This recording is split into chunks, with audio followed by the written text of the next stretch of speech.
खबरदार।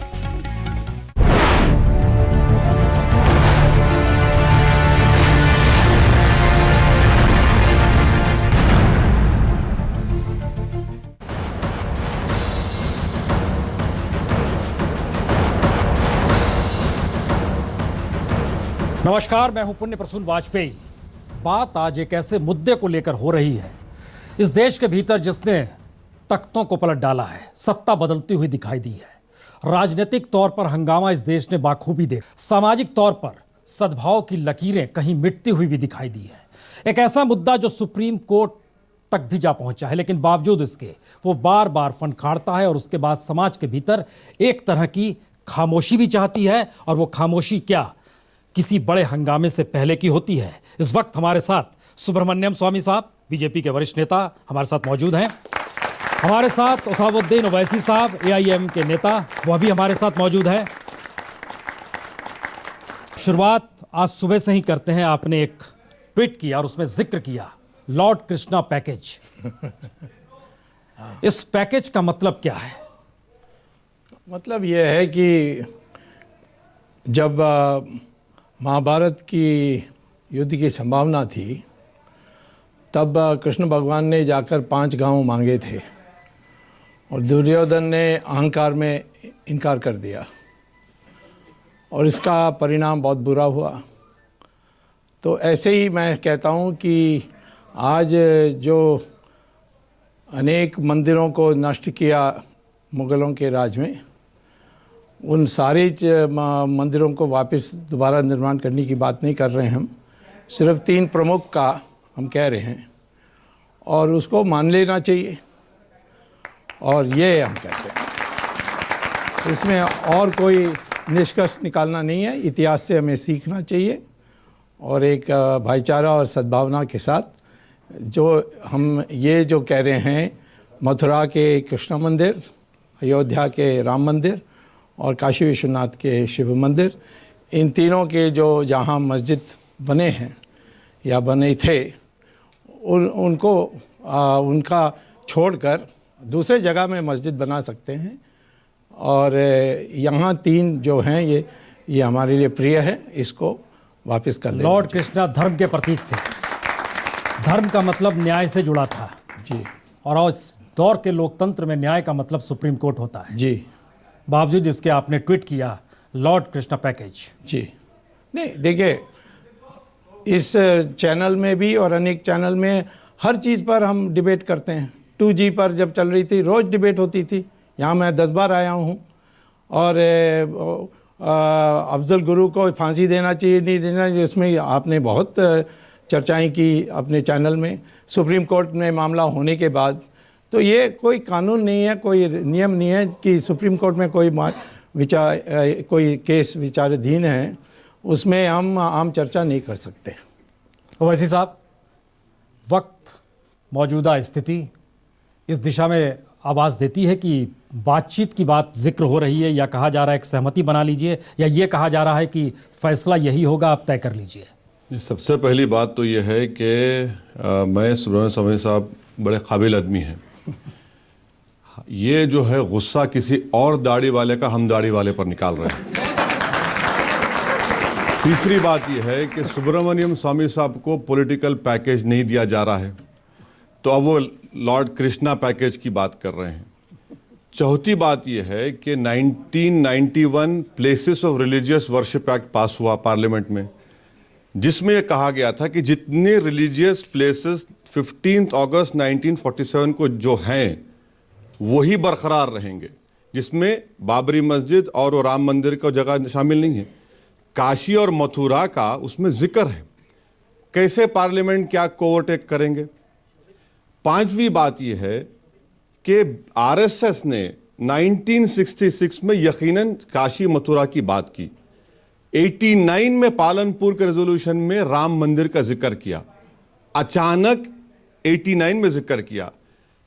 बाबरी मस्जिद के डेमोलिशन से अगर किसी को पॉलिटिकल फायदा हुआ तो वो बीजेपी को हुआ, मगर आज जो हिंदुस्तान की जो आवाम है, आज वो पॉलिटिकल इशू नहीं है जिससे बीजेपी को या संघ परिवार को कुछ फायदा होगा। छठी बात यह है कि ये जो मौजूदा गवर्नमेंट है, ये जो अहम मुद्दे जिस पर आवाम ने उनको वोट दिया था, रोजगार के ऊपर, इकोनॉमी के ऊपर, गुर्बत के खात्मे के ऊपर, हमारे बॉर्डर्स की हिफाजत करेंगे, टेररिज्म को रोकेंगे, सब पर ये नाकाम साबित हो रहे।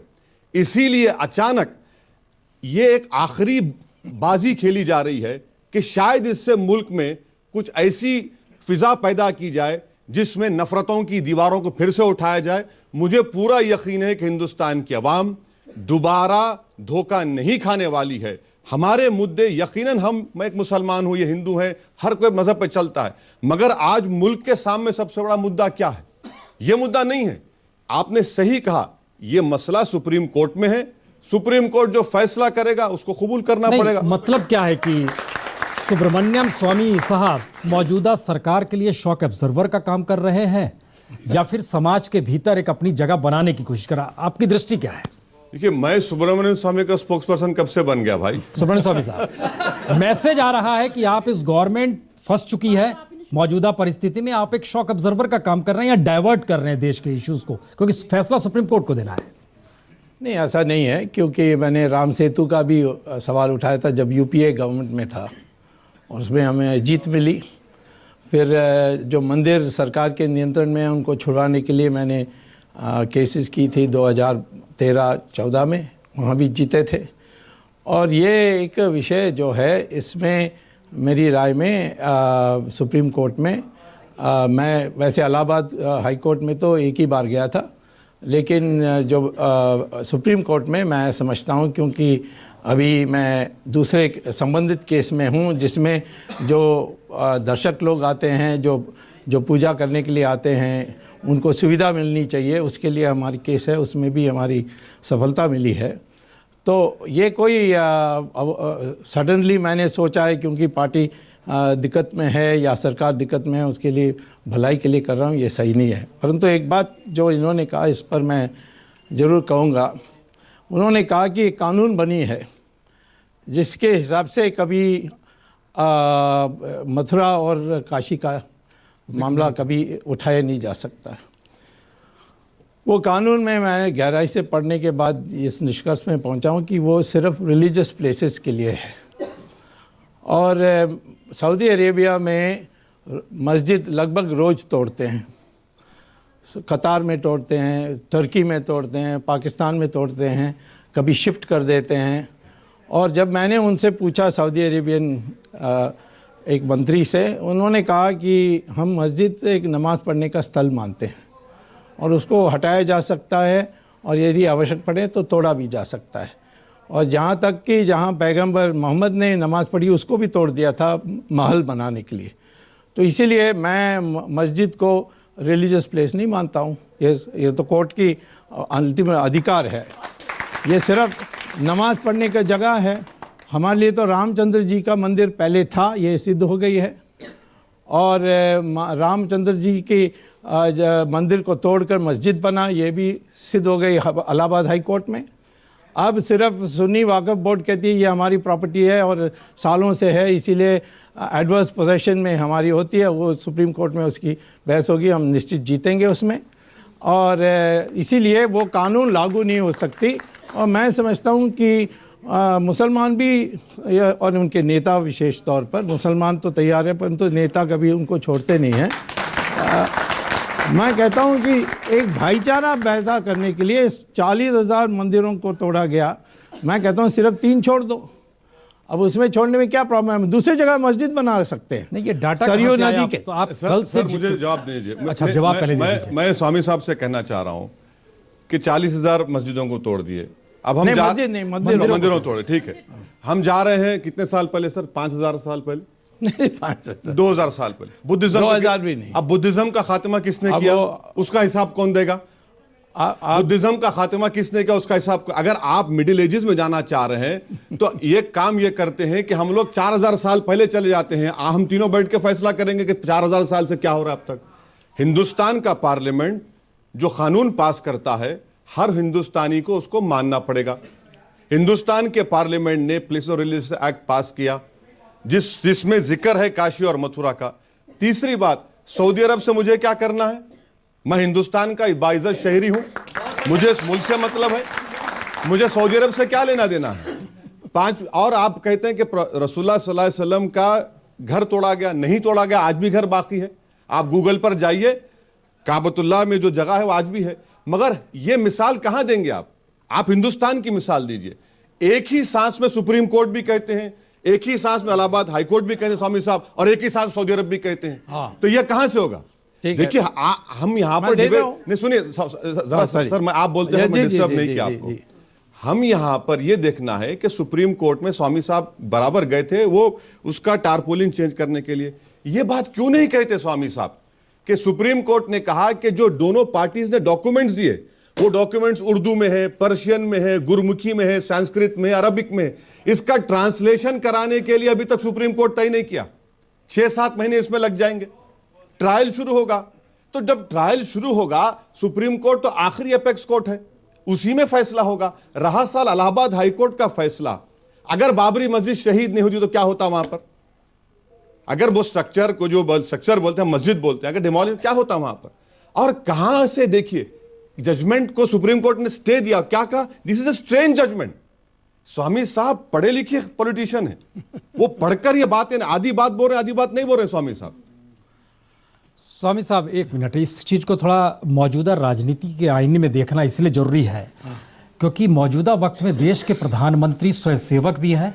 और जब उन सोमनाथ से यात्रा शुरू हुई थी अयोध्या तक की, जो लालकृष्ण आडवाणी निकाली थी, उसकी शुरुआत करने भी खुद नरेंद्र मोदी साहब पहुंचे थे। वो प्रधानमंत्री होकर जिन चीजों को नहीं समझ पा रहे हैं उसको आप समझ रहे हैं। इंप्लीमेंट पार्लियामेंट के जरिए होना है, पार्लियामेंट में खामोशी बरती जा रही है। सुप्रीम कोर्ट ने अभी कोई बेंच नहीं बनाई है, आप उससे पहले समाज के भीतर एक तरह से खलबली पैदा कर रहे हैं। 2000 लोग मरे थे अयोध्या आंदोलन के दौर में, सरकारी आंकड़ा है। क्या चाहते हैं आखिर? मैं नहीं चाहता हूं कि आगे 2000 और मरे। मैं तो कहता हूं बातचीत से समझौता हो जाए। बातचीत से हो, हाँ, और सुप्रीम कोर्ट बातचीत से समझौता हो जाए। और मैं कहता हूं कि ये कहते हैं कि सऊदी अरेबिया से उनका कोई मतलब नहीं है, ईरान से तो मतलब है आपका। नहीं है सर, मुझे इंडिया के कॉन्स्टिट्यूशन से मतलब है। और एक है इंडिया के कॉन्स्टिट्यूशन से मतलब है ये। आप देखिए, एक मिनट, मैंने एक बात स्वामी साहब मुझे बता दो, मैं क्या इन्वेडर का बेटा हूं या हिंदुस्तानी का बेटा हूं? मैं किसका बेटा हूं? मैं इन्वेडर का बेटा हूं या हिंदुस्तानी का बेटा हूं? अगर मैं इन्वेडर का बेटा हूं तो ठीक है, आप मुझे मुल्क से निकाल दीजिए, अगर है मुझे तो नहीं निकाल सकते आप। अगर मैं हिंदुस्तानी का बेटा हूं, जो हम तमाम हैं, तो फिर यहां पर कानून का पासो लिहाज रखना पड़ेगा। मैं तो पहले ही कह रहा हूं, इनका डीएनए और मेरा डीएनए एक ही है। कितने बार मैं कहा है, अब उसका सवाल नहीं है जी। सवाल ये है कि धर्म का जो आदेश देने वाले हैं, फतवा देने वाले हैं, वो क्या सऊदी अरेबिया का कोई कीमत नहीं है? उसमें मैं नहीं जाऊंगा। अब मैं कहूँगा कि Farooqui versus union of India का कॉन्स्टिट्यूशनल बेंच जजमेंट है 1994, जिसको आप जानते हैं। उसमें आप पढ़िए, सुप्रीम कोर्ट ने कहा है कि mosque is not an essential part of Islamic religion and during British times mosque used to be demolished. Namaz can be read anywhere, and mosque is a facilitation center for namaz. 1995 Waqf Act, 2013 Waqf Act, 295A IPC, क्या है फिर ये सबको निकाल देंगे आप? ये सबको निकाल, जिसमें जिक्र है अगर किसी पर केस चलता है तो किस पर चलता है? आईपीसी में 295 में चलता है, उसमें मस्जिद नहीं आएगी। नहीं, उसमें मस्जिद का जिक्र नहीं है। मस्जिद, स्वामी साहब, केस लॉ है, आपको मालूम, आप बहुत मुताला करते हैं, आप बहुत पढ़ते हैं। 295 है। अच्छा, अडवाणी के ऊपर केस क्या चल रहा है फिर? डेमोलिशन का, सीबीआई के 2 केस चल रहे हैं, मस्जिद डेमोलिशन का चल रहा है, कॉन्स्पिरेसी का केस चल रहा है। तो ये इसको कंफ्यूज करके दिखाना गलत बात है। ये सुप्रीम कोर्ट में केस है, उसका जो फैसला इंतजार। और स्वामी साहब की मैं बात से बड़ा मैंने ताजुब हो रहा है कि 2000 लोग नहीं मरे। किसको डरा रहे हैं आप?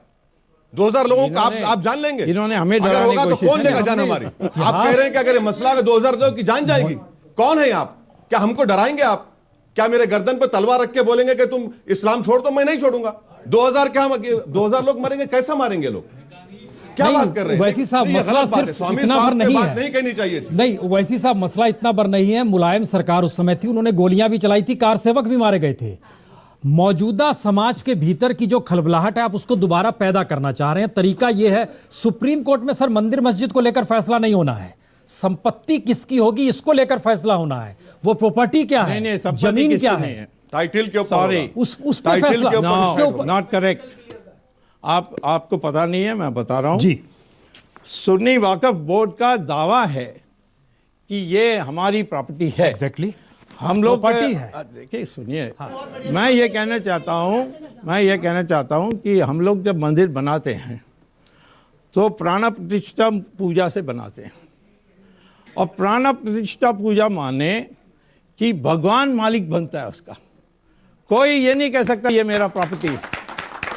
तो इसीलिए ये कहना, कोई हिंदू धर्म के बारे कुछ पढ़ा है वो कभी नहीं कहेगा ये प्रॉपर्टी का डिस्प्यूट। सर आपको इस बात की जानकारी है, जब सरदार पटेल ने आरएसएस पर प्रतिबंध लगाया था और कहा था कि इस संविधान को मानिए जो देश का संविधान है, तो आरएसएस का क्या जवाब था? वो किसे संविधान बनाना चाहते थे? और सरदार आप क्या धर्म के आधार पर इस देश को देखना चाहते हैं या कॉन्स्टिट्यूशन के आधार पर देखना चाहते हैं? आप किस रूप में जाना चाहते हैं? विषय या को तो पंडित बदलिए। मौलवी आके आपने- बैठ जाएं इस देश के भीतर में, एक वो मिनट, चलाएं। आपने कहा सरदार पटेल ने ये किया, और जब प्रतिबंध हटी तो तब सरदार पटेल ने क्या चिट्ठी लिखा गुरु और गोलवालकर को, आपको ये पता है? उन्होंने कहा आज मैं बहुत संतुष्ट हूं कि आप निर्दोष साबित हुए हैं और प्रतिबंध हट गई।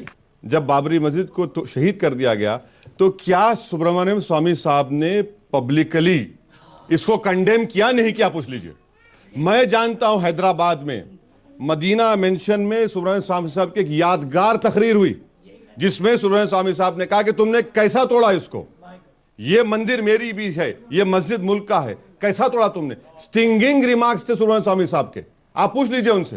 हैदराबाद को आकर एक तारीखी तकरीर की थी। मुझे ताज्जुब होता है जिस शख्स ने वाजपेयी गवर्नमेंट को गिरा दिया और बाबरी मस्जिद की शहादत के खिलाफ कहा, आज वो बात कर रहे हैं, मुझे नहीं मालूम। मैं फिर भी इनकी इज्जत करता हूं।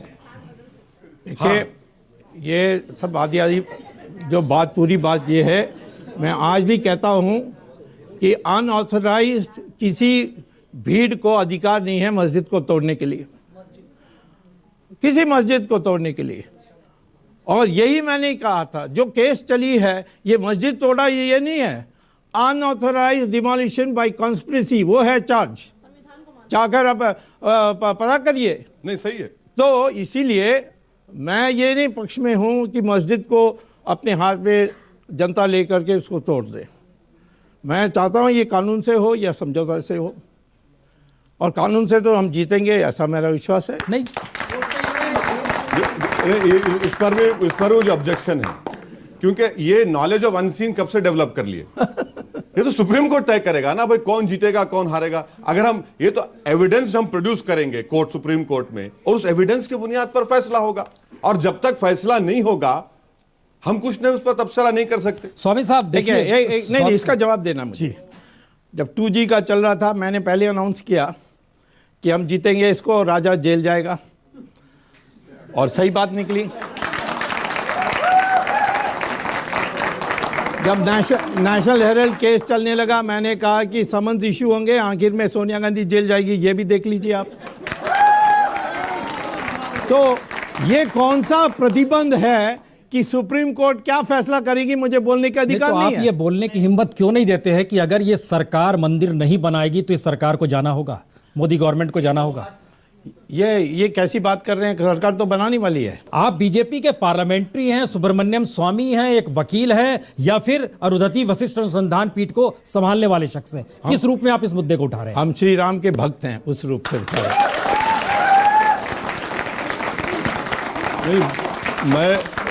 मैं तो एक तरह से स्वामी साहब ने अपनी दिल की बात जुबान पे ला ही ली, और अच्छा किया कि बीजेपी का ऑफिशियल जो पोजीशन है मुल्क के सामने रख दिया कि आज इनको रोजगार, गुर्बत, इकोनॉमी, जो घुसपैठी घुस रहे हैं पठानकोट में, इस पे कोई मतलब नहीं है, इनको सिर्फ मतलब है राम मंदिर से।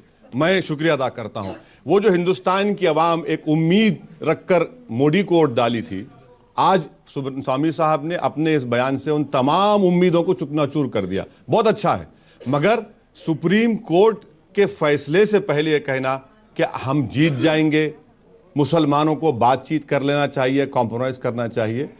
स्टेटेड पोजीशन ये है पर्सनल लॉ बोर्ड का कि सुप्रीम कोर्ट का जो फैसला आएगा वो हमारे लिए काबिल कबूल होगा।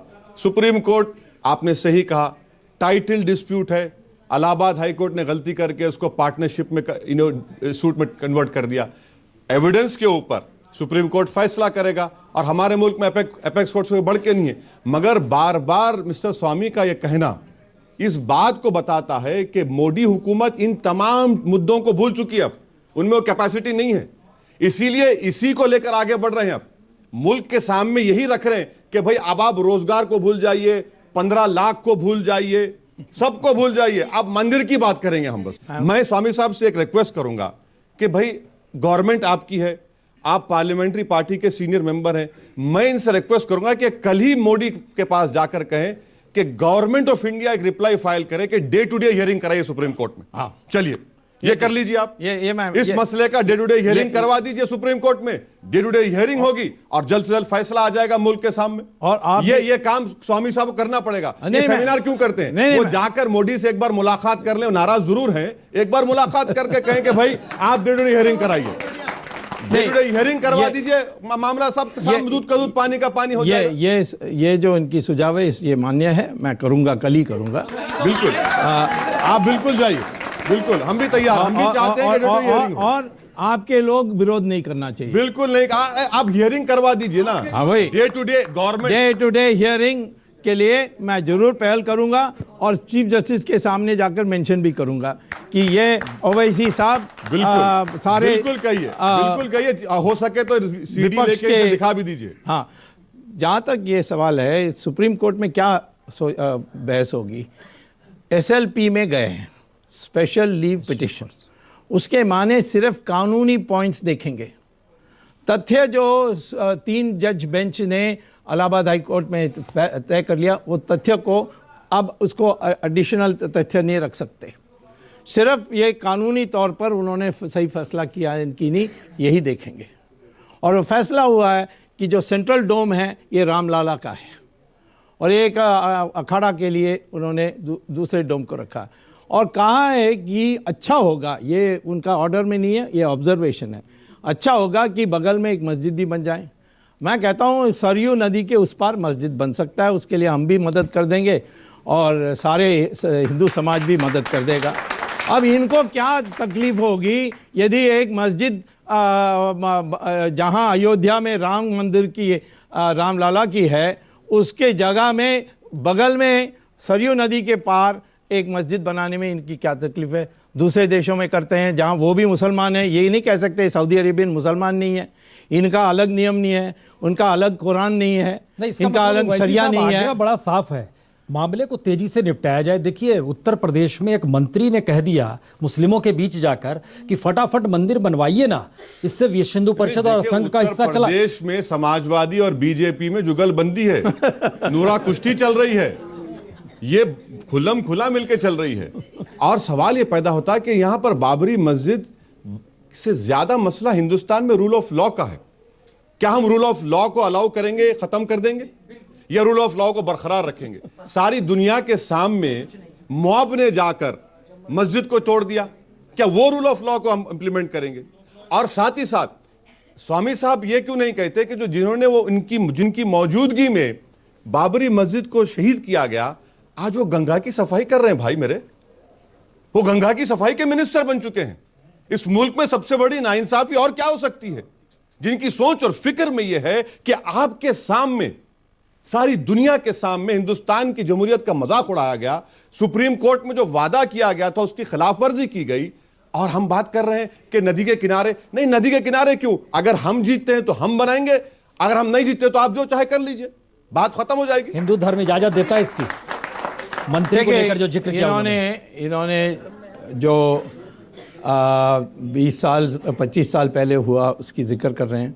मैं 500 साल पहले औरंगज़ेब ने क्या किया, या गोरी ने क्या किया, गजनी ने क्या किया, इसमें मैं जाऊंगा तो बहुत क्या अच्छा होगा? है। नहीं, बुद्धिज्म को किसने खत्म किया उस पर अरे भी बहस वो हो आप जाए। बुद्धिज्म नहीं, के लिए बुद्धिज्म को भी उसमें मत बात होनी बोलिए। चाहिए ना। आप स्वामी बुद्धिज्म साहब, बुद्धिज्म को किसने खत्म किया उस पर भी बात होनी हमारे चाहिए। रिश्ते बुद्धिज्म लेकिन से 20 बहुत अच्छा बरस है। के लोग तो मंत्री हैं ना। अभी इस बात का जिक्र हो रहा है कि क्या ये 20 बरस बुद्धिज्म पहले जो लोग थे हिंदुस्तान में वो civilization मौजूदा का वक्त बहुत में बड़ा सर हिस्सा था। मंत्री हैं। नहीं, पर कोर्ट केस तो चल रही है ना। आप कोर्ट केस उधर देखते हैं लेकिन इधर कोर्ट केस इधर नहीं कहा देखते मैंने हैं। कहा नहीं, आप देखिए ये ये नहीं कह रहे कि सुप्रीम आज कोर्ट तक में ये की बुरी मामला है। आदत है। मैंने कभी नहीं कहा कोर्ट केस में, मैंने कहा वहां जीतने वाला हूं, परंतु मैं कहता हूं कि क्यों हारने वाले, दोनों मिलकर के फैसला करके कोर्ट को बता देते हैं। जनता के भीतर भी बहुत सारे सवाल हैं, लेकिन सवाल की शुरुआत बीते दिनों इसलिए भी हुई क्योंकि अयोध्या फैजाबाद में पहुंचने लगे राजस्थान से पत्थर पिलर। उसके बाद पूजा पाठ और इन सब के बीच हंगामा।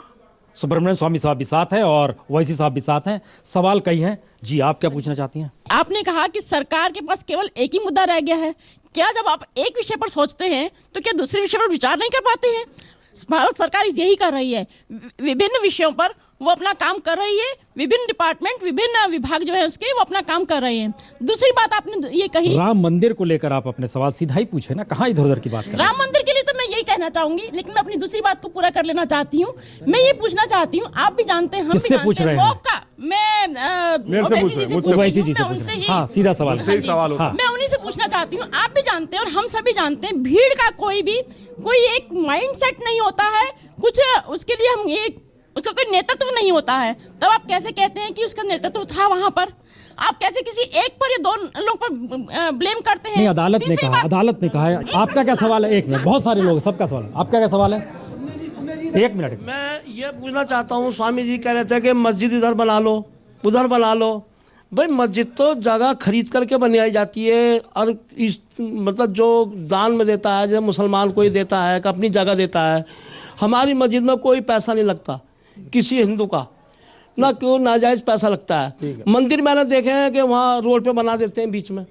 भाई मंदिर आप बना लो, वहाँ से हट के क्या नुकसान है उस चीज़ का? ओके, बैठिए। नहीं तो बैठिए। नहीं उसमें बैठ जाइए। कहीं बना अब लेते एक एक जवाब लेते चलते उस चीज़ को। हैं। एक मिनट, बैठ जाइए। नहीं उसमें क्या हो गया? मैं आपसे ये कहता हूं कि हम कोई ये कह रहे हैं हिंदू का कोई जरूरत नहीं है। मैं मानता हूं हिंदू कोई नहीं देने वाला है, सरकार दे सकती है। सरकार तो आपकी है। आप हज के लिए पैसा लेते हैं सरकार से, तो इसमें क्यों ले सकते? वहाँ दुनिया भर में हज के लिए कोई सरकार देती नहीं है, मुसलमान की सरकार नहीं देती है, परंतु हिंदुस्तान में हम हज के लिए सब्सिडी देते हैं। सब्सिडी के ताल्लुक से जो bilateral agreement Saudi Arabian government से है, उसकी बिना पर इसको दिया जा रहा है। मैंने पार्लियामेंट में अब तक 6 मरतबा कहा है सब्सिडी निकाल दीजिए। हाँ, very good। 600 करोड़ रुपए निकालकर मुसलमान के जो बच्चियां जो पढ़ नहीं रही उनको दे दीजिए, सब्सिडी निकाल दीजिए। हम फिर भी हज करने जाएंगे। देखिए, हमको सब्सिडी की जरूरत नहीं हज करने जाने के लिए, निकाल दीजिए सब्सिडी। बल्कि आप एक लेटर लिखिए प्राइम मिनिस्टर को कि ओवैसी ने कहा सब्सिडी निकाल दीजिए सब्सिडी, और 600 करोड़ रुपए हमारे तालीम में दे दीजिए। 600 crore I think we are getting diverted on the parliament में ये कहा गया है। ओवैसी साहब मुद्दे पर डाइवर्ट ना करें हम। उसमें आप let us not go to नहीं, हज आप- और नहीं, ये डायरेक्ट सब आपसे नहीं है, मुद्दा है मुद्दे पे इस देश का ही। डाइवर्ट जी। ना करें, डाइवर्ट ना करें। पूछें। मेरे 3 चीजें ऑब्जर्वेशन करी हैं और जी, क्वेश्चन भी है सवाल, मेरा। सवाल। अब पहला तो है ओवैसी साहब से, जैसे स्वामी जी ने बोला या वैसे भी लोग बोल रहे हैं कि अगर हम जैसे रिलीजियस प्लेस कहीं भी हो सकता है, यस भाई मस्जिद की जगह, या जैसे हम बोलते हैं ना नमाज पढ़ना, नमाज हम कहीं भी पढ़ सकते हैं, एयरपोर्ट पे भी पढ़ी जाती है, यहाँ पे भी पढ़ी जाती है।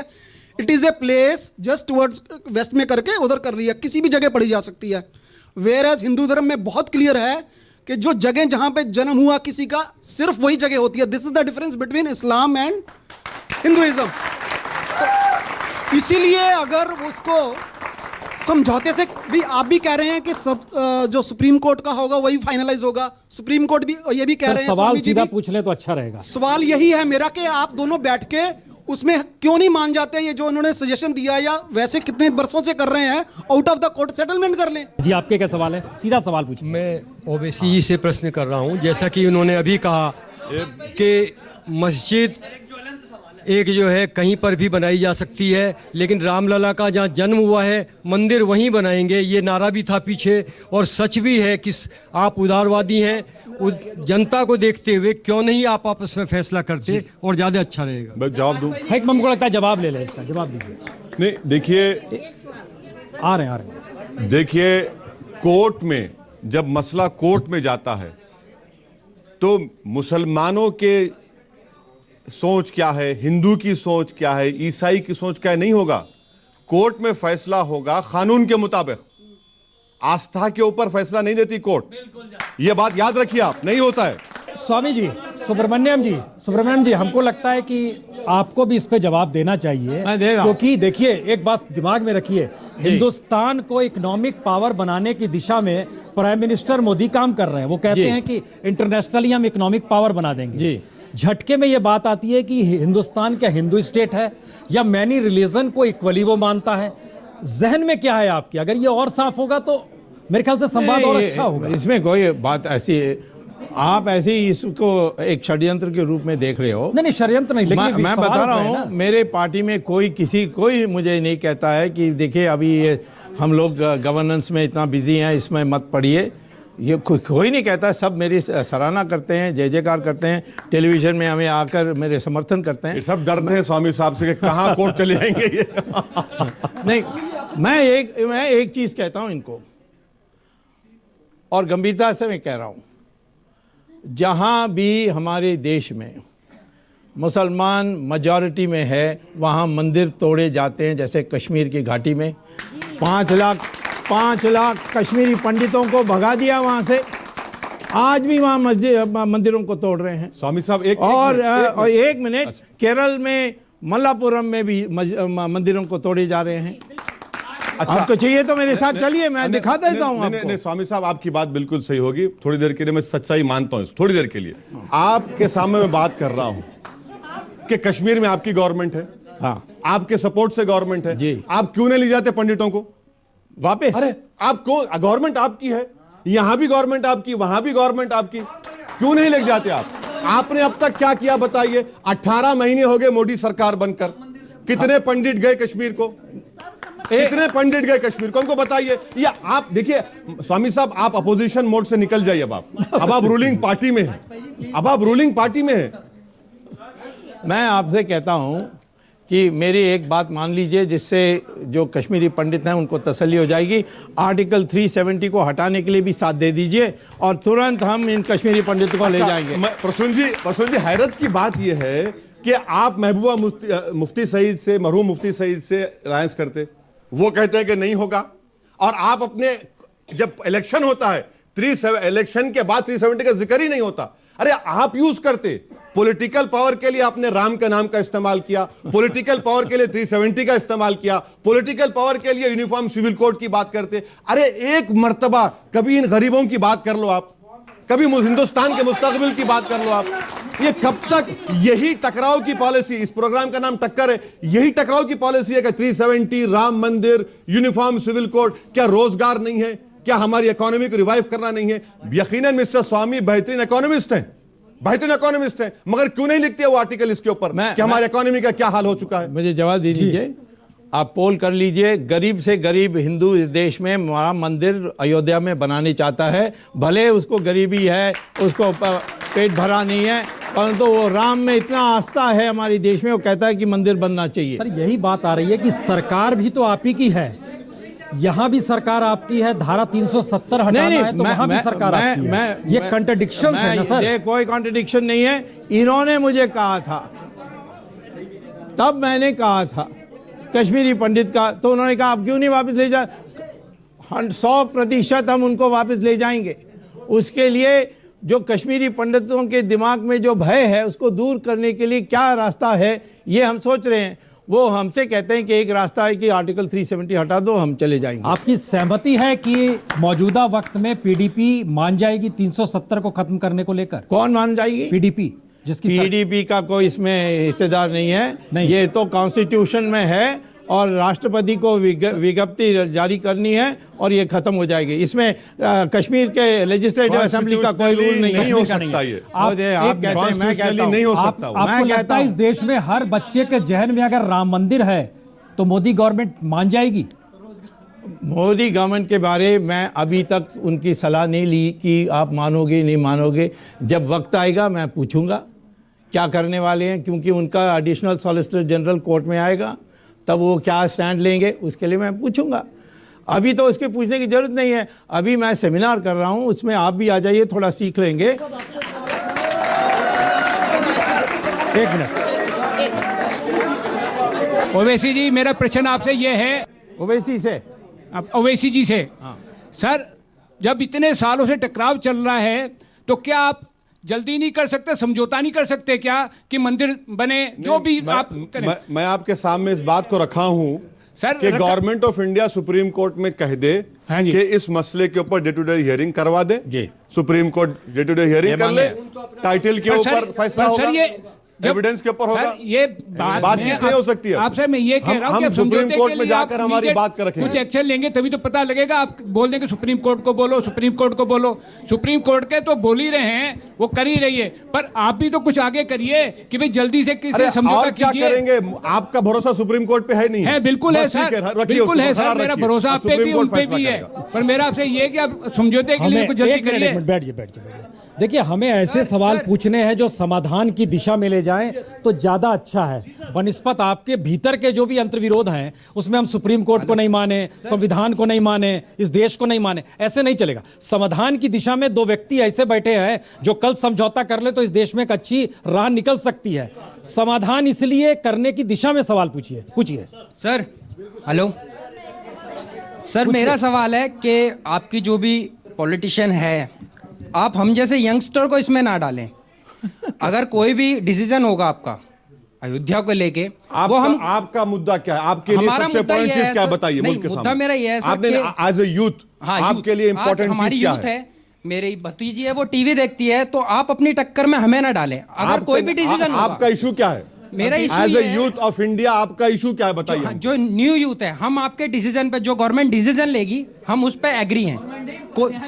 कुछ भी, कोई भी डिसीजन होगा, हम उस पे एग्री हैं। हम अल्लाह को भी मानते हैं, हम भगवान को भी मानते नहीं, हैं। आप क्या कहना हम चाहते सबको हैं? मानते हैं। ये सवाल नहीं उठना चाहिए। सवाल नहीं मेरा सर यही है कि आप न्यू ये यूथ को सवाल इसमें ना लाएं। ये सवाल नहीं उठना चाहिए। यूथ स्वामी का। साहब, ये एक मैसेज है। देखिए, एक यंगस्टर अगर कहता है, मेरे ख्याल से दिल्ली यूनिवर्सिटी के भीतर पॉलिटिकल पार्टीज के स्टूडेंट ऑर्गेनाइजेशन भी ये सवाल कर रहे थे कि आप स्टूडेंट के बीच में जाके अगर इन सवालों को रखते हैं तो आप उनको ज्ञान अर्जन करा रहे हैं, हिंदू धर्म से वाकिफ करा रहे हैं, देश की भावनाओं को बता रहे हैं, या फिर उनकी जो अपनी परिस्थितियां उससे आप दूर काट के ले जा रहे हैं। दिल्ली यूनिवर्सिटी में मार्क्सिज्म पर लेक्चर चलती है। नहीं, अब वही हम कह रहे हैं कि तो आप हर प्रकार की सेमिनार चलती है दिल्ली यूनिवर्सिटी में। तो इसके हमने परमिशन लिया था, हमने किराया दिया था उस कमरे के लिए, यूनिवर्सिटी वाइस चांसलर ने इसको ओके किया था। इन्होंने अर्जी दी थी स्टूडेंट इसको को कैंसिल इन्वॉल्व होना करें, पर चाहिए। माना नहीं। सर, स्टूडेंट को इन्वॉल्व होना चाहिए। नहीं, मैं कहता हूं कि जो वास्तविकता है ये सबको पता होना चाहिए। और आज के युवा शक्ति में जो सिनेमा देखने में पागल नहीं हैं, वो इस प्रकार के ज्ञान के लिए भूखे हैं। और इसीलिए जिसको टेलीविज़न में हमारी दोनों की विवाद पसंद नहीं है तो टेलीविज़न को ऑफ कर दें। ये कहना कि सब यूथों को नहीं लाना, इसीलिए हमें बोलना नहीं चाहिए। ये कौन होते हैं युवा के प्रतिनिधि बनकर हमसे बोले? हमें इतने युवा लोग मिलते हैं। अभी जो सेमिनार किया उसमें 1000 लोग इकट्ठे हुए थे, सब स्टूडेंट्स, यंग प्रोफेसर्स, ऐसे लोग थे। नहीं, तो इसका मतलब यह है कि इस देश में किसी भी मुद्दे, सपोज कीजिए बाबरी मस्जिद को लेकर ही कल 10,000 लोग जमा हो जाए तो मान लिया जाएगा कि एक आंदोलन है। से सेमिनार नहीं होता, अरे वो तो सर, आम सभा होती हम है। एक बात बोल रहे हैं, भीड़ की मौजूदगी। नहीं, मैं कहता हूं कि प्रसून जी, अगर वहां एक सवाल मैं आपके सामने करता वहां हूं। 500 स्टूडेंट्स आए थे डेलीगेट्स बन करके, और उन्होंने 2 दिन पूरा इसमें बैठे रहे, कोई गया नहीं, क्योंकि उनको वास्तविकता पता होना था। और वो हमने अनेक आर्कियोलॉजिकल सेशन हुआ, लीगल सेशन हुआ, फिर इसमें हिस्ट्री का सेशन हुआ, सारी चीज़ों को उनको जानकारी दी। सारी इतनी अप्रिसिएशन हुई है कि तुरंत देश भर में से मुझे इनविटेशन आया है कि ऐसा सहमति सेमिनार बनाने के करिए। लिए आपने ओवैसी साहब को इनवाइट क्यों नहीं किया वहां पर?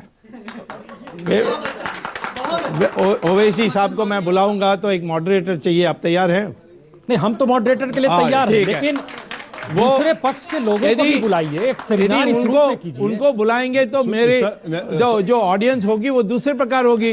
वो इंडिया इंटरनेशनल सेंटर में हम ऐसे डिबेट कर सकते हैं, हम उसके लिए तैयार हैं। हमारी तो इनसे कोई दुश्मनी नहीं है। देखिए, हम तो इनको अच्छी तरह जानते हैं, इनके पिताजी को और भी अच्छी तरह जानते थे। एक मिनट, हाँ, एक मिनट जवाब देने दीजिए। एक मिनट।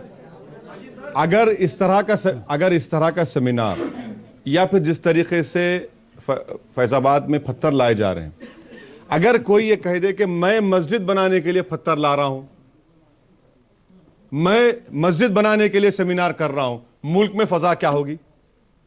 मुल्क में फजा क्या होगी बताइए। अब आप फैसला कर लीजिए कि एग्रेसर कौन है, इमोशनल कौन कर रहा है, और जो अहम मुद्दे मुल्क के सामने बुनियादी मसले, उससे तवज्जो हटाने की कोशिश कौन कर रहा है। मैं कह रहा हूं कि भैया सुप्रीम कोर्ट में होगा, अगर मैं एक सेमिनार करूंगा, चाहे उस जो स्वामी साहब जैसा बोल रहे 800 लोग आएंगे, मस्जिद बनाएंगे हम वहां पर। मैं अगर एक दो लॉरी हैदराबाद से निकालूंगा कि भाई ये मस्जिद बनाने का पत्थर जा रहा है, क्या हाल होगा उन लॉरियों का? मुल्क में क्या हाल हो जाएगा? वैसी साहब, ये देश के यही तो हम भीतर बात बता रहे हैं कि देखिए वैसी साहब, ये इसका जवाब क्या है कि इस देश के भीतर हर जनता के भीतर एक सवाल है कि मंदिर का मुद्दा आज से नहीं हुआ, लगातार उठ रहा है। वीएचपी ने तो 80 के दशक में ही हिस्से में 49 में वहां पर मूर्ति रखी गई थी, कौन नहीं जानता है। इसका मतलब है कि इस पर कुछ फैसला होना चाहिए। फैसला सुप्रीम कोर्ट में होगा, मगर जो रूलिंग पार्टी, देखिए एक मिनट, स्वामी साहब का ताल्लुक रूलिंग पार्टी से है। रूलिंग पार्टी की प्रायोरिटी क्या होनी चाहिए? अगर मिस्टर स्वामी फाइनेंस मिनिस्टर होते तो क्या वो राम मंदिर की बात करते, इकोनॉमिक रिवाइवल की बात करते? अगर मिस्टर स्वामी फाइनेंस मिनिस्टर होते तो स्टॉक एक्सचेंज को इंप्रूव करते या फिर राम मंदिर की बात करते? अगर मिस्टर स्वामी को फाइनेंस मिनिस्टर बना देते तो इस मुल्क में वो सुसाइड से कमी की बात करते या राम मंदिर की बात करते? प्रायोरिटी, इस गवर्नमेंट की प्रायोरिटी क्या है, हम जानना चाह रहे हैं। इस गवर्नमेंट की गवर्नेंस को कहां भूल गए लोग? गवर्नेंस के नाम पर तोड़ दिया हिंदुस्तान के अवाम ने आपको। क्या ये गवर्नेंस है?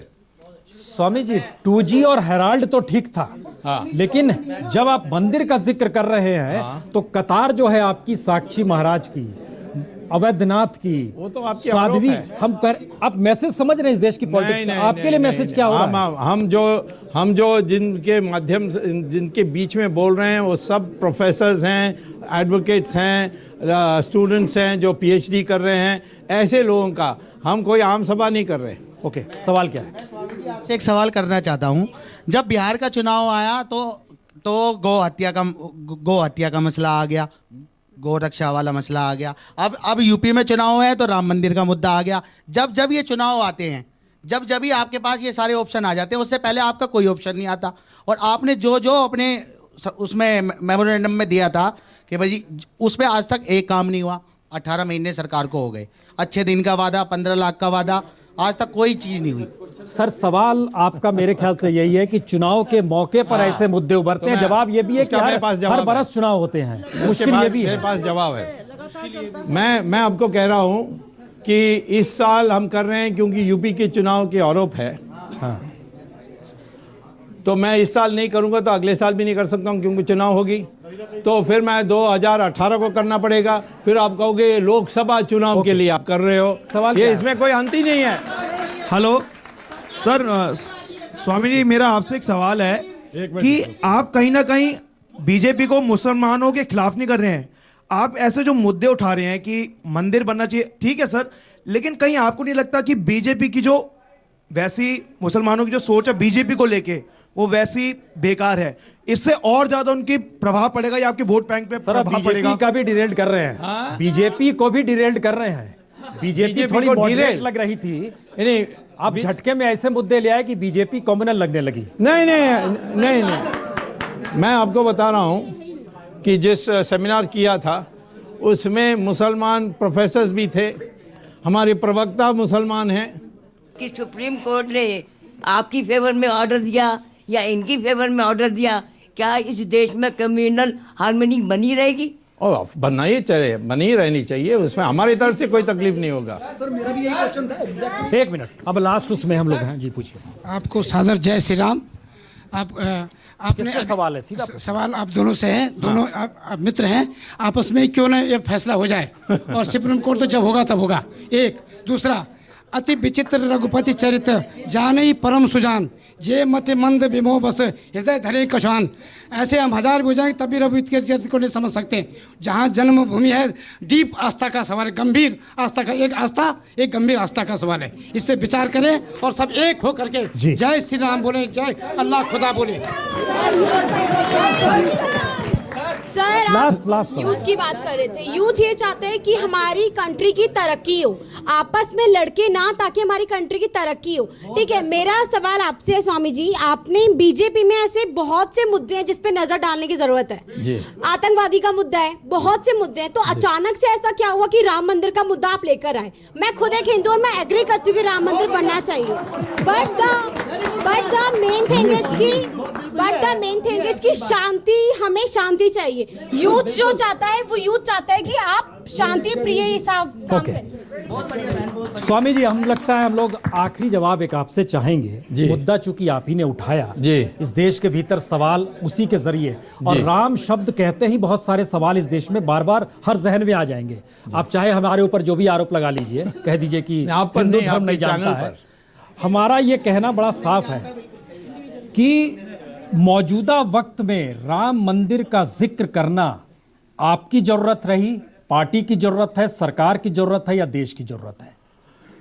इसमें सबसे अधिकतम जानकारी राम मंदिर के बारे और क्यों बनना चाहिए ये मेरे पास है, और जो अनुभव मैंने पाया है राम सेतु के केस लड़कर जीतने में और जो मंदिरों को सरकार के नियंत्रण से छुड़वाने में, उस कारण से लोग समझते हैं हिंदू धर्म आचार्य सभा एक संगठन है जो सारे वरिष्ठ साधु सन्यासियों की संगठन है।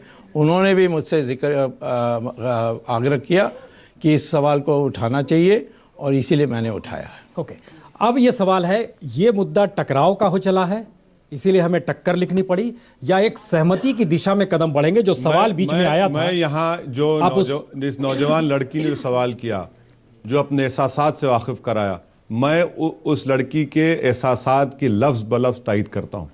आज इस मुल्क को इस इशू की पॉलिटिकल रोटी सेकने के लिए मत इस्तेमाल करिए।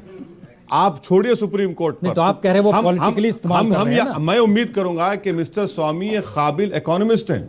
एग्जैक्टली, काबिल इकोनॉमिस्ट हैं। मैं उनको चाहूंगा कि वो स्टेट ऑफ इकोनॉमी पे का आर्टिकल लिखें, एक 2000 वर्ड का आर्टिकल लिखें, मुल्क में तूफान मच जाएगा। मिस्टर स्वामी की तमाम बातें मालूम, मगर ये मुद्दा पॉलिटिकल इशू नहीं है कि आपके बारे में लोगों को वो जानकारी नहीं मिल पाई। अमर्त्य सेन ने आपको इनवाइट किया था दिल्ली स्कूल ऑफ इकोनॉमिक्स पे, इंदिरा गांधी ने आपको खारिज कर दिया था क्योंकि आप फ्री इकोनॉमी के प्रवक्ता थे। उस समय सोशलिज्म की धारा चली आ रही थी। लोग बहुत कम जानते हैं कि आप वाकई एक इकोनॉमिस्ट के तौर पर एक पहचान है।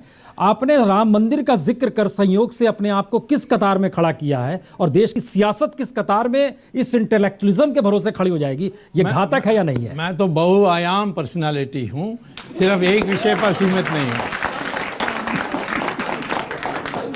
हम सवाल पर खत्म करें या जवाब पे खत्म करें? सवाल है कि कुछ नहीं होगा, जवाब है कि कोई रास्ता निकलेगा।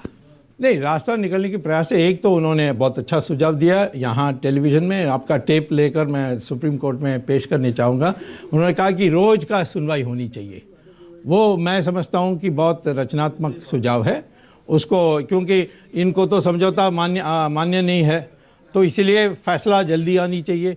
फैसला जल्दी जब आएगी कि डे टू डे हियरिंग होगा, उसके लिए मैं सुप्रीम कोर्ट में जल्द से जल्द जाकर पेश करूंगा। मोदी गवर्नमेंट को भी इसके लिए तैयार होना होगा। नहीं, वो तो हो जाएंगे, मैं कहूँगा तो नहीं, उनके नुमाइंदे बन के आए।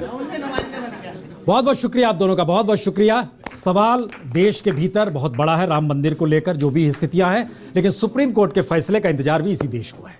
छोटा सा ब्रेक के बाद कुछ और। बहुत बहुत शुक्रिया।